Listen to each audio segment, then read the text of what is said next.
"Hello, beautiful. Are you heading toward my direction? Let me give you a lift." Those were always the words of Ecom, one of the city's rich guys, a man known for doing just one thing with strange consistency, giving women lifts in his flashy car. Each time the ladies smiled. Each time they entered confidently, heads held high, until the unexpected began to happen. Each lady died mysteriously. At first they called it coincidence, then they called it bad luck. But when the sixth lady died, exactly 7 days after accepting a ride from the same guy, people stopped laughing. They stopped doubting, because every single lady who entered his car never lived past 7 days. No accident, no sickness, no warning, just sudden death. Until the day he picked up one lady he was never meant to carry. And what happened next left everyone screaming in shock. Ecom was the kind of guy people noticed even before he spoke. Not because he made noise, not because he showed off, but because everything about him looked arranged. His clothes always sat perfectly on his body like he had a stylist. His wristwatch always caught light like it was designed to announce his presence. His perfume never shouted, but it lingered, soft and expensive. Ecom was young. He was rich. He was handsome in that clean, soft boy way that made girls stare. And his car, a sleek black luxury GLE Benz that moved like silence. The kind of car that made girls adjust their wigs without thinking. But the strangest thing about Ecom wasn't his money. It was his kindness. Because in a city where everybody was rushing and guarding their own life, Ecom still acted like somebody's big brother. He offered free lifts to stranded ladies, and he didn't do it with that hungry, dirty energy most men had. He didn't touch them. He didn't ask for their number by force. He didn't speak rubbish. He didn't try to price them. He would just wind down his glass, smile gently, and say something simple like, "Babe, are you going my way? Hop in. No stress." Sometimes he'd even come down, open the door like a gentleman, and say, "Please, sit. Make yourself comfortable." And because of that, girls trusted him easily. People would say, "Ah, this one is a good man." God bless him. Men like Ecom still exist. On social media, girls posted him the way people post miracles. One random girl would tweet, "I was stranded last night, and one fine rich guy gave me a lift. He didn't even disturb me. God bless men like that." Another one would reply, "Are you sure he didn't ask for anything?" And she would swear, "Nothing. He just dropped me and said, 'Good night.'" Then another girl would say, "Please, if you see Ecom with that black car, don't be afraid. He's a real gentleman." It became like an unwritten rule in the city. If Ecom offers you a ride, you are lucky. If Ecom helps you, you are favored. Even some mothers liked him. They would see him stop for ladies and say, "Ecom is a good guy, oh. God will bless you." And Ecom would smile and reply calmly, "Amen, Ma." But behind that calm smile, something was very wrong. Because Ecom's eyes didn't always match his kindness. Sometimes when he smiled, his mouth was soft, but his eyes stayed empty. Like he was smiling because he had learned how to smile, not because he felt anything. And that was why nobody noticed anything the first time, because he didn't look like danger. He looked like help. But then, the pattern began. It started quietly. A girl died. Her name was not famous. She was not a big influencer, just a normal babe trying to survive. People said it was sickness. Maybe malaria. Maybe typhoid. Maybe she had ulcer. They buried her. They cried. Life moved on. Then another girl died. 7 days after getting a lift. This one was a student. Young, healthy, always online. She posted a story the night she entered the car. A quick selfie with the seatbelt across her chest, streetlights shining through the tinted glass. No caption, just vibes.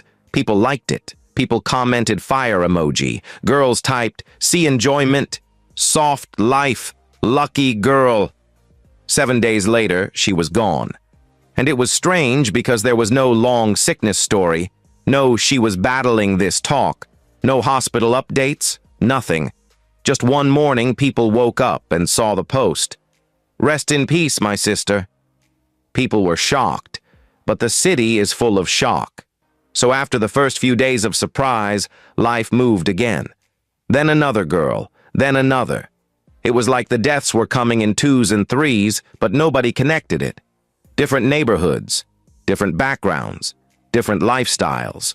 One was a hairdresser, another was a small business owner. One was a church girl, one was a party girl, one was quiet, one was loud. Their lives didn't look connected at all, but the pattern was hiding in plain sight. It was always exactly 7 days later, not 6, not 8, 7. Some died in their sleep, some collapsed in their rooms. Some started shaking and stopped breathing before help came. Some complained of strange stomach pain for a few hours, then went silent. But nobody saw wounds, no bruises, no stab, no gunshot, no car accidents, no visible sickness that people could point to and say, "Yes, this is what killed her." It was just death. And because the city is full of stories, people tried to create explanations that could calm their fear. Maybe it's drug. Maybe she did abortion. Maybe she was living anyhow. Maybe it's village people. Maybe she's into runs. People always like to blame the victim first. It makes them feel safe, because if they can say, "It won't happen to me because I'm not like her," then they can sleep at night. But the deaths kept coming, and one day, a small thing happened that made the air shift. At a salon, 2 girls were arguing about soft life. One girl said, "Me, I can never enter any random man's car, God forbid." The other one laughed. "Ah, you are too paranoid. If Icom offers me lift, I will enter jar. That guy is safe." A woman washing hair paused and asked, "Which Icom?"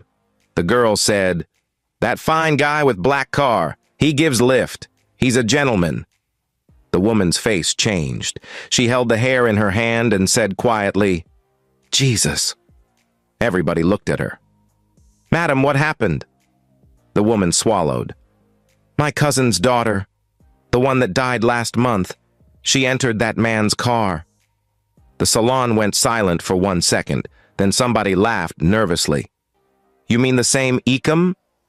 The woman nodded slowly. Before they could finish that shock, another customer spoke from the corner. "My neighbor, too. That small girl that sells perfumes online. She entered Ecom's car on a Tuesday. She died the next Tuesday." Now the laughter stopped completely. 2 girls, 2 different deaths, one same man. People started remembering little things they had ignored before. Like the way that girl posted, "Shout out to Icom for saving me tonight." Like the way another said, "God bless that handsome, gentle guy." Then died. Still, some people tried to fight it. "Please, stop this nonsense. So you want to accuse an innocent guy? It might just be coincidence. This city is dangerous. People die every day." But the whispers didn't stop. Because as the days passed, the numbers increased, and the strange thing was, Ecom didn't stop giving lifts. He still drove calmly, still opened doors, still smiled, still dropped ladies politely, and the ladies still entered. Because the truth is, fear does not stop desperation. Some girls were tempted by the luxury. Some wanted to feel chosen, even if it was for 5 minutes. And in this city, when a fine, rich guy stops for you, sometimes your brain stops working before your feet do. So the pattern continued. Until one day, someone finally said the sentence out loud, the sentence that made every girl's chest tighten. Those girls all entered Ecom's car. And once that sentence entered the city, it refused to leave. Because now, every time Icom slowed down beside a stranded lady, people didn't just see a car anymore.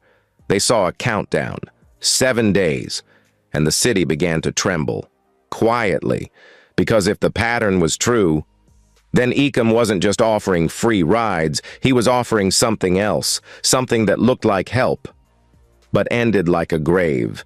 And rumors began to spread, not whispers anymore, full conversations. Warnings started flying around on WhatsApp. Please, if you see that Ecom guy with black car, don't enter. Tell your sisters, tell your friends. But even with the warnings, Ecom kept driving, kept smiling, kept offering lifts, and girls kept entering. Because sometimes danger doesn't shout, it smiles. And what nobody knew was, Ecom's car was not ordinary. That sleek black luxury car was not just metal and leather. It was an altar linked to his past. Years ago, before the money, before the praise, before the soft life, Ecom was desperate. He was tired of struggling, tired of borrowing, tired of watching others rise while he stayed behind. And someone introduced him to a solution. Not a bank, not a business, a ritual. A promise of wealth beyond imagination. They told him, "You want money that won't finish? You want doors to open everywhere? You want to be untouchable?" Ecom said yes. But power always comes with a price. Then you must come with the head of a young, desperate girl. Her blood is all you need. At first, it was a hard decision for Ecom. But one day, he lured a girl into an unknown location and killed her in cold blood. Then took her head as the sacrifice. The ritual was done that night. Deep in a place no map recorded. Blood was spilled, words were spoken, oaths were taken, and the spirits demanded a covenant. The rule was simple, cruel, clear. Every woman who enters this car will give her life in 7 days. No escape, no exception, no mercy. The car would feed, the spirits would collect, and in return, Ecom would grow richer. And he did. Money came easily. Opportunities chased him, his name carried weight. But every 7 days, a soul was taken, and Ecom lived with it. Or rather, he learned how to silence it. He told himself lies. They entered willingly. It's not my hand that killed them. It's just destiny. And after a while, he stopped feeling anything. The car became his tool, a quiet, moving shrine, and every time a woman sat inside, the countdown began. Then one evening, the turning point happened. Ecom was driving when he saw a girl named Nassie. She was standing alone by the roadside, not dressed to impress. No heavy makeup, no loud laughter. Just a quiet girl holding her bag tightly. It was late. The streetlights flickered weakly. Ecom slowed down instinctively, as usual. He wound down the glass and said gently, "Hi, pretty. Good evening. Are you heading my way?" Nassie looked at the car. Her heart skipped. Something felt heavy. Not fear, exactly. More like a warning. A tightness in her chest she couldn't explain. She hesitated. "I'm fine, thank you," she said softly. Ecom nodded. No pressure. "I'm heading that direction anyway. Could drop you off. You'll be safe." She looked at him again. He had the kind of look that every girl would dream of in a guy. Handsome, calm, clean, nothing dangerous. But still, Nassie's spirit felt uneasy. She stood there for a few seconds, too long. Then she sighed, smiled, and opened the door. The moment she sat down, the car vibrated slightly, just once, like a low hum. Ecom felt it. He always did. That vibration meant the spirits had acknowledged a new passenger. But this time, something was different. The air inside the car shifted. Ecom's fingers tightened slightly on the steering wheel. He glanced at Nassie through the mirror. She was quiet. Her eyes closed briefly, as if she was praying.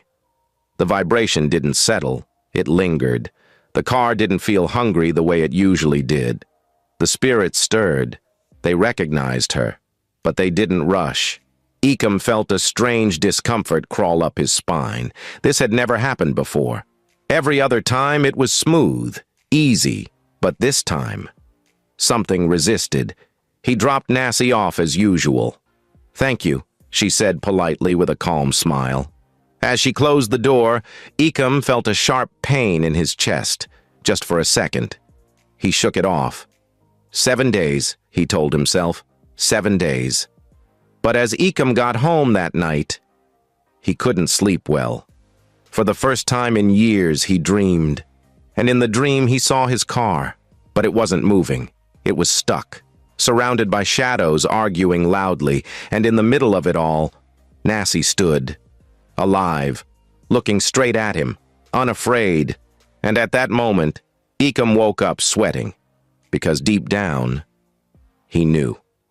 This girl was not like the others, and for the first time since the covenant began, he was afraid. For Nassie, strange signs began that night. She thought the ride would end the moment she stepped out of Ecom's car, but she was wrong. The moment she entered her room that night, something followed her. Not a person, but a presence. It felt like heaviness pressed on her shoulders, as if someone hung a wet blanket on her body. She tried to shake it off. She changed clothes.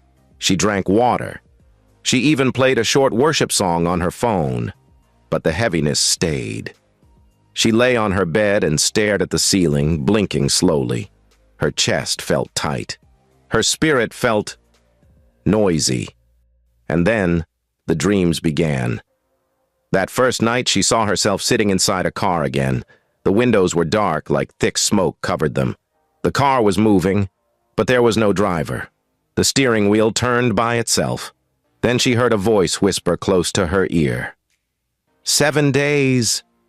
And immediately Nassie jolted awake. Her heart was pounding. She touched her neck, as if something had whispered physically. She looked around her room. Nothing. But the air felt strange, as if something or someone invisible was in the dark room with her. She sat up and breathed slowly, forcing calm into her lungs. It's just a dream, she told herself. Yet, when she laid back down, she began to hear whispers again, not from her phone, not from outside, inside her room, soft whispers calling her name like a lullaby. Na, Shai. She covered her ears. The whispers continued. She checked her door, locked, checked her window, closed. No one was there. But she felt watched, like eyes were in the corners, eyes that didn't blink.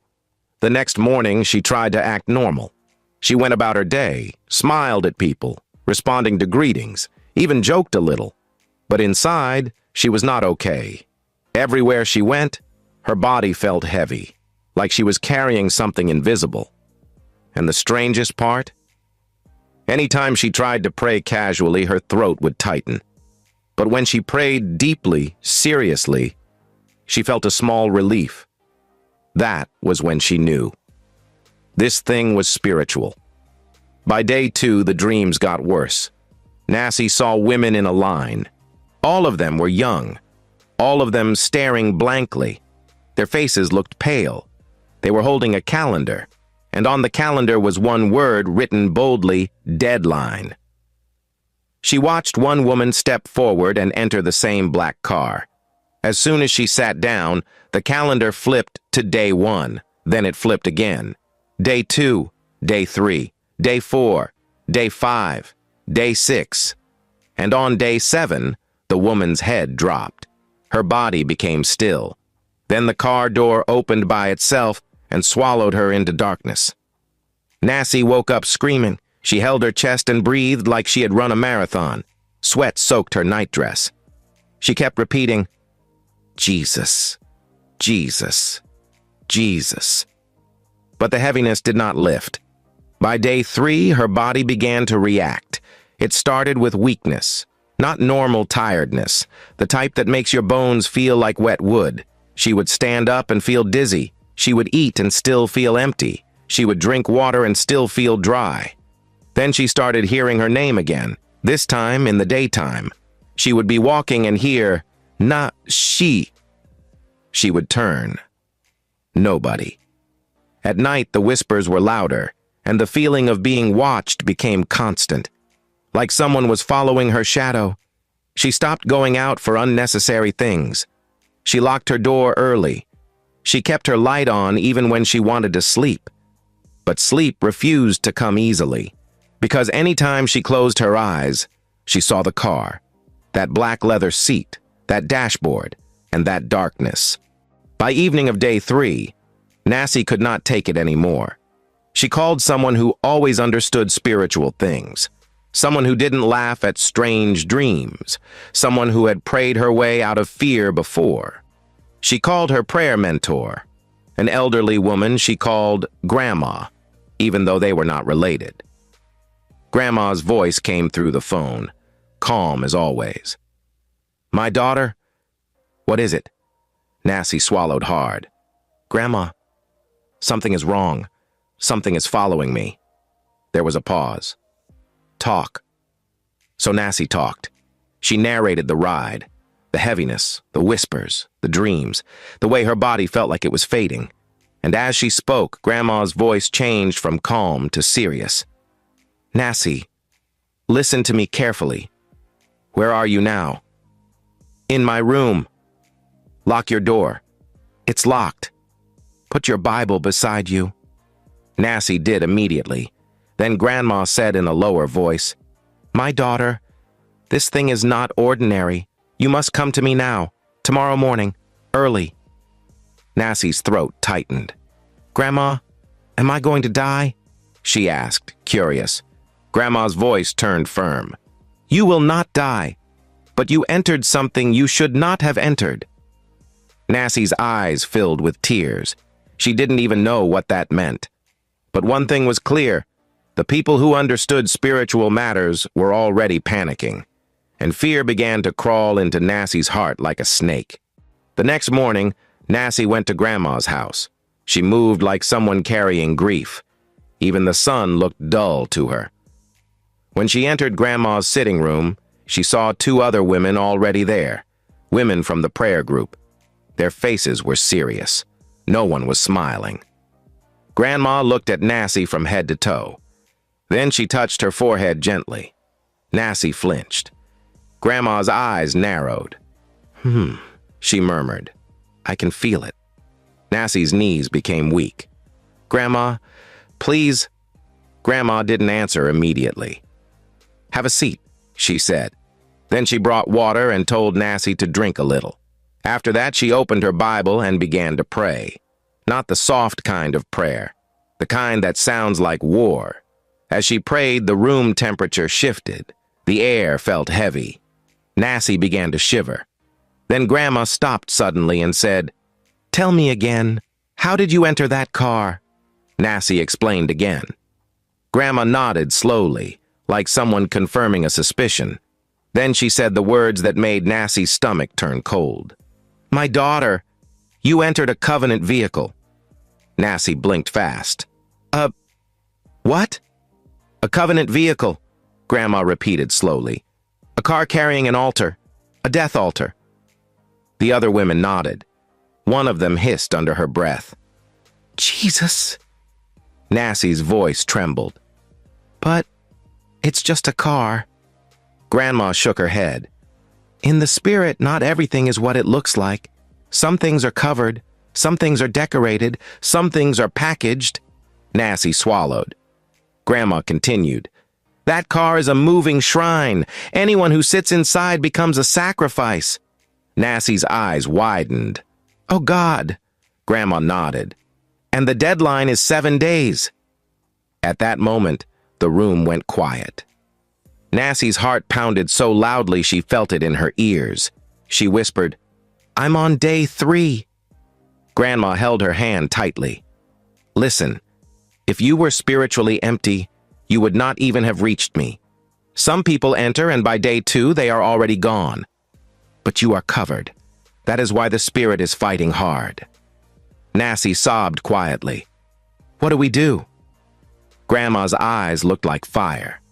"We fight." Then she gave instructions. Not negotiation. Instructions. "You will fast. You will pray.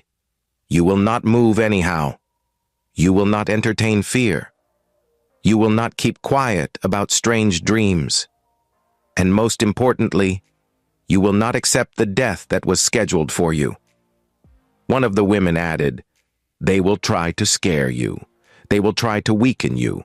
They will try to separate you from prayer. Don't allow it." Nassie nodded like a child. Grandma brought out anointing oil and rubbed it lightly on her palms, her forehead, and the back of her neck. Then she prayed again.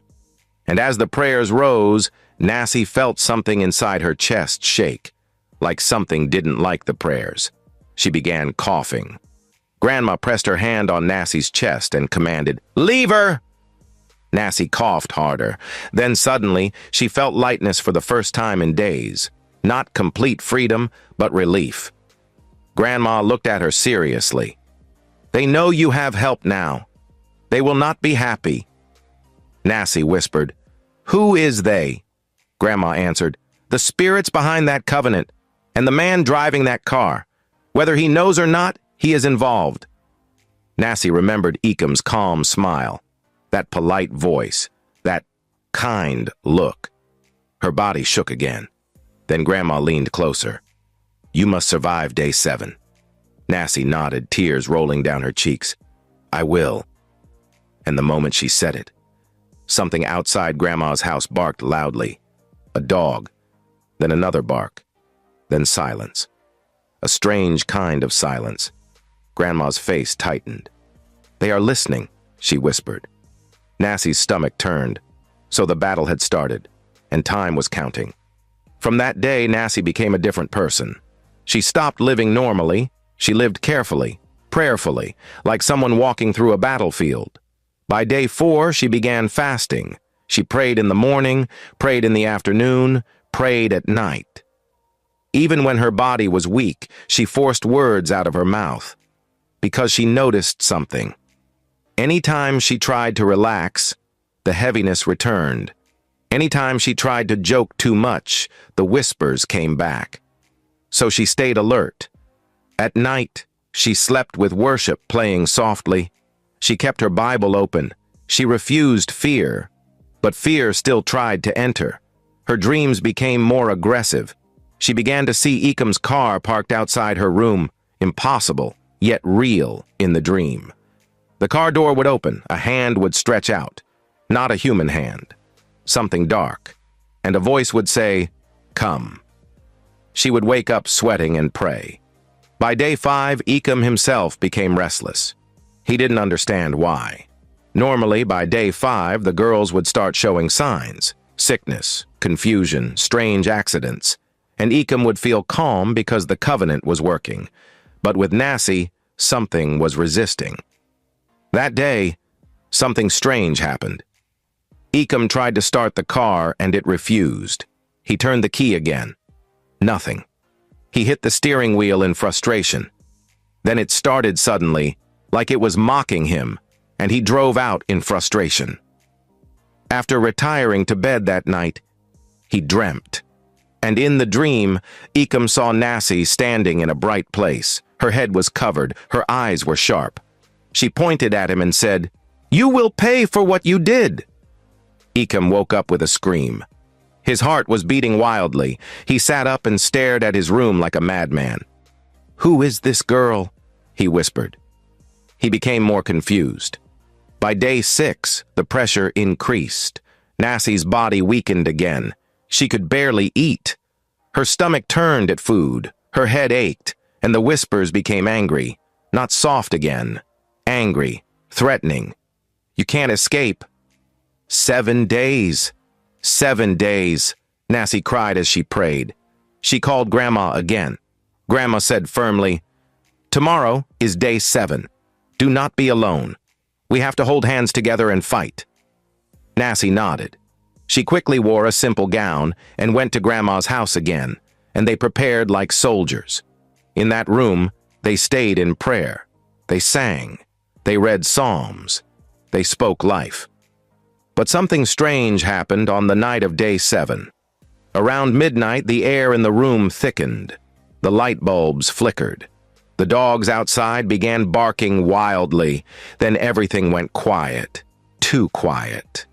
Nassie's heart beat fast. Grandma stood up slowly. "Here it comes," she whispered. Nassie's body began to shake, not because she wanted to, but because something was trying to pull her spirit, pull her breath, pull her life. She gasped. Her eyes rolled slightly. Grandma grabbed her shoulders and shouted, "No, not this one!" The other women joined in prayer. The room felt like war. Nassie felt cold on her skin. She felt like she was sinking into darkness. She heard a voice, very close, say, "It is time. You must die." But Grandma's voice rose louder. "By the blood of Jesus, you will not take her!" Nassie screamed and coughed hard. She felt something break inside her, like a rope snapping. Then, suddenly, the heaviness lifted. Not small, but completely, like someone removed a mountain from her chest. She fell forward, breathing heavily, crying. Grandma breathed out slowly. The women around her began to thank God, because they all felt it too. Something had shifted, something had snapped, some chain had broken. And somewhere, far away in the city, Eckham sat up in his bed at the exact same time, sweating, because he felt the covenant shake, like a hungry spirit missing its meal. He whispered into the darkness, "What happened?" And the darkness gave no comfort, only a warning. Because on the night of day 7, something broke. And the story was no longer following the old pattern. Something unexpected happened. Instead of Nassie dying on that 7th day, Eckham collapsed.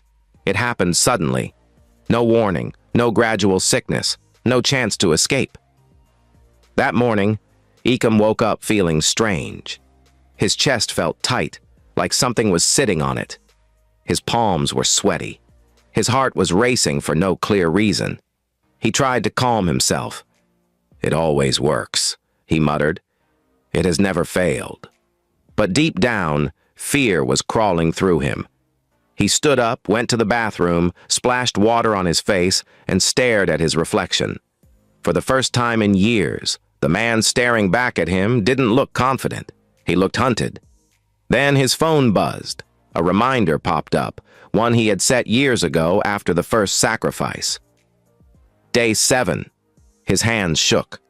Normally, this was the day he felt relief, the day the spirits were satisfied, the day he felt lighter, richer, and more powerful. But this time, his body felt heavy, strange.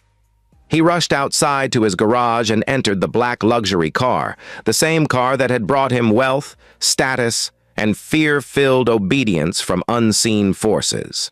He turned the key. Nothing. He tried again. The engine coughed, then died. Eckham slammed the steering wheel. "No, no, no!" The car had never failed him like this before. Suddenly, a sharp pain pierced his chest. Eckham gasped. He clutched his heart and staggered out of the car. As he stepped away, something terrifying happened. The car doors slammed shut by themselves. The headlights flickered on. The engine roared to life, without anyone inside. Eckham stumbled backward. Terror flooded his eyes. "What are you doing?" he screamed. The car reversed violently, crashing into the gate. Metal bent, glass shattered. Then it stopped. Smoke began to rise from under the hood. Eckham fell to his knees, panting. "No! No! This can't be happening!" Before anyone could come close, the car burst into flames. Fire engulfed it. Black smoke rose into the sky. People screamed and ran. Eckham watched in horror as the very thing he trusted, his altar, his covenant, his power, burned before his eyes. Something snapped inside him. He screamed, a loud, broken scream. Then he collapsed, right there on the ground. When people rushed to him, he was shaking uncontrollably, foaming slightly from the mouth and muttering words that made no sense. "They didn't collect her. She refused. The covenant is angry." He was rushed to the hospital, but that wasn't the end. That was just the beginning of his downfall. Later that night, he began to talk, uncontrollably. Like someone whose tongue had been unlocked, he confessed everything, the ritual, the shrine, the agreement, the blood. He confessed how he was promised wealth, fast wealth, if he fed the spirits. "How?" they asked. "Through the car," he whispered weakly. "Any woman who enters, 7 days. Their life is collected. Doctors froze. Nurses stepped back in fear. His confession didn't stop. He named names. He described places. He cried like a child. "I didn't know it would turn back on me," he screamed. "They promised me wealth and protection in exchange for blood." But that day the covenant was broken, and it had chosen him instead. After Icum's confession, the city woke up to chaos. News spread fast, faster than gossip, faster than lies. Families began to connect the dots. Mothers remembered, sisters remembered, friends remembered. "That's the car. That's the guy who gave her a ride. That was exactly 7 days before she died."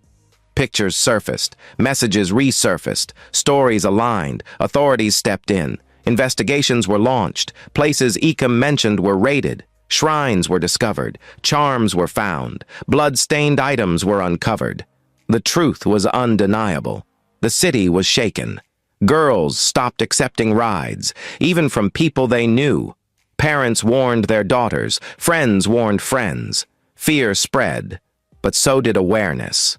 And Nassie, she survived. She returned home quietly, thinner but alive. Her eyes had depth now, the kind that only people who have faced death carry. She testified. She told her story. She told them about the heaviness, the dreams, the deadline. People listened with tears. Icum, on the other hand, lost everything. His wealth was seized. His properties were sealed. His accounts were frozen. But the worst loss wasn't material. His mind was gone. Some said he laughed randomly. Some said he cried at night begging unseen things for mercy. Some said he screamed whenever he saw cars. Whether he lived or died after that, no one was ever sure. But one thing was certain. The covenant that killed others did not spare him. It only waited. And when it turned, it destroyed him completely. Lesson from this story. Besties, this story teaches us to be cautious. Not everyone who offers to help has a clean intention. Some help come with hidden prices, spiritually or physically. To our young men, refuse to be desperate like Icum, because desperation can put you in danger. Also, remember, spiritual covering matters. Sometimes danger doesn't come with a weapon. It comes with a smile, with kindness, with a free ride. And to our ladies, be careful. Don't fall into the den of death because of the convenience of a luxury ride. Don't trade safety for ease. And don't try to ignore spiritual warnings for physical comfort. Some deaths are not accidents. They are sacrifices. Stay alert, stay watchful, and stay alive. Did you enjoy this story? Would you accept a free ride from a stranger again? Do you believe some wealth comes from dark sacrifices? Have you heard similar real-life stories? What was the experience like?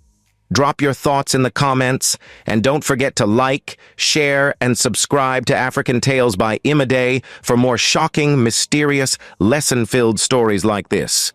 See you in the next one.